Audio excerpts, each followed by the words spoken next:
আসসালামু আলাইকুম। আমাদের কাছে একটি মনিটর আসছে হচ্ছে দিনাজপুর থেকে। ভিতরে আসলে কি মনিটর আছে, কি সমস্যা সে বিষয়ে দেখব। যদিও আমাদের সাথে যোগাযোগ করেই পাঠিয়েছে, কিন্তু অনেকে যোগাযোগ করার কারণে মনে থাকে না। আবার অনেক সময় কুরিয়ার সার্ভিসে আসার পরে কি অবস্থা হয় সেটাও একটা বড় বিষয়। তো এখানে মনে হচ্ছে ডেল মনিটর। হ্যাঁ, ডেল মনিটর তো পাঠিয়েছে। ঠিক আছে, আল্লাহ ভরসা।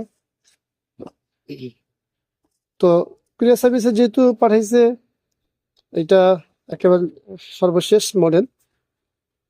বেশ করে নিই। খোলা হয়েছে, মনিটরটা খোলা হয়েছে অলরেডি। খোলা হয়েছে, তাতেও সমস্যা নেই। আমরা দেখি আগে, বের করে নিই। মডেল দেখুন, 2219H, সর্বলাস্ট ডেল বর্ডারলেস মনিটর। এখন পাওয়ার দিই, দেখি কি অবস্থা। পাওয়ার তো দিয়েছি, সিরিজের লাইন দিয়েছে, সিরিজের লাইন লাগানো। সামনের বাতি তো জ্বলছে না। ও, তার অর্থ হচ্ছে এটা পাওয়ার নেই। পাওয়ার নেই, এই অবস্থা আমাদের কাছে এসেছে। দেখুন, ঢাকার বাইরে থেকে কিন্তু পাওয়ার নেই, এই সমস্যার জন্য আমাদের কাছে আসতে হয়। তো আসলে ভিতরে কি অবস্থা দেখি, চলুন খুলে দেখি। ব্যাকপার্ট খুলে নিয়েছি। ব্যাকপার্ট খোলার পরে বুঝতে পারছি যে হ্যাঁ, এটা খোলা হয়েছে, যেহেতু স্টিকার গুলো সব এটার উপর থেকে নিচে চলে গেছে। এটার ক্ষেত্রে একই। তো দুইটা স্ক্রু খুলে বোঝা যাবে, তো দুইটা স্ক্রু খুলে নিই। স্ক্রুটি খুলে নিয়েছি, কিন্তু উপর থেকে বোঝা যাচ্ছে কিছু একটা এখানে কালো হয়ে গেছে বা কিছু একটা হয়েছে। দেখতে পাচ্ছেন, মূলত সার্কিট বোর্ডটি হলো ফিজিক্যালি পুড়ে গেছে। তো এই ধরনের সমস্যা হলে কোনো টেনশন নেই, সমাধান হবে। এখন প্রশ্ন হলো যে আপনি কি এটাকে রিপেয়ার করাবেন না বোর্ড চেঞ্জ করবেন। তো বোর্ডগুলো কিন্তু অ্যাভেলেবেল না, পাওয়ার বোর্ডগুলো, কারণ হচ্ছে ডেল এই মডেলটির 2219, এই মডেলটি আমি অনেক পাওয়ার এই সেকশনটা পড়তে দেখি। তো এটা কেন পড়ে, এর অনেক কারণ থাকে। তো এটা পুড়ে গেলে এটা আমরা রিপেয়ার করতে পারি।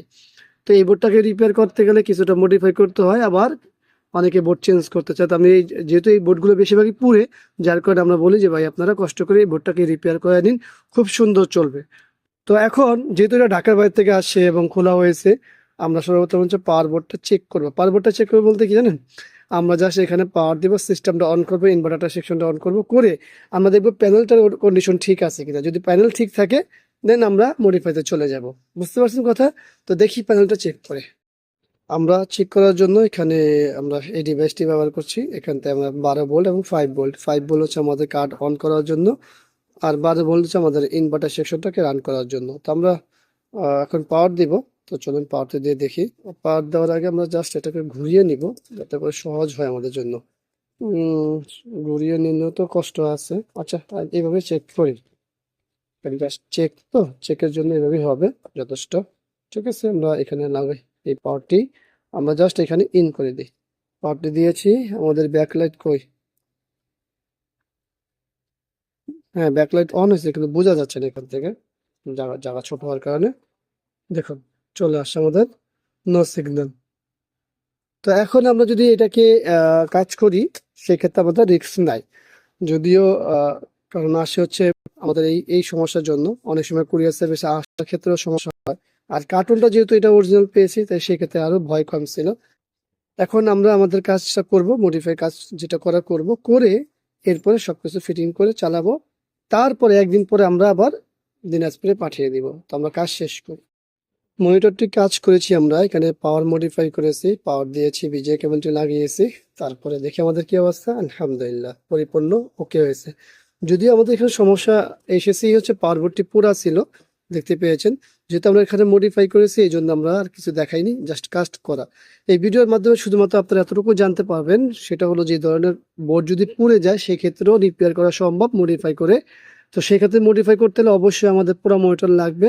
শুধু যদি কেউ সার্কিট নিয়ে আসেন যে ভাই সার্কিটটা মডিফাই করে দেন, সেক্ষেত্রে সম্ভব না, পুরোটাই লাগবে, সবকিছু মিলিয়ে করতে হয়। আর যেহেতু ঢাকার বাইরে থেকে আসে, তাহলে তো অবশ্যই এটা আমাদের কাছে সবকিছুই পাঠাবে। তো আপনারা দেখতে পেয়েছেন ভিডিও জুড়ে প্রথমেই যে আমরা খোলার সময় দেখেছি মনিটরটা খুলেছে, কারণ হচ্ছে তারা পুরা দেখে আর করতে পারে নাই বিধায় আমাদের কাছে পাঠিয়ে দিয়েছে, সেই দিনাজপুর থেকে ঢাকার উদ্দেশ্যে।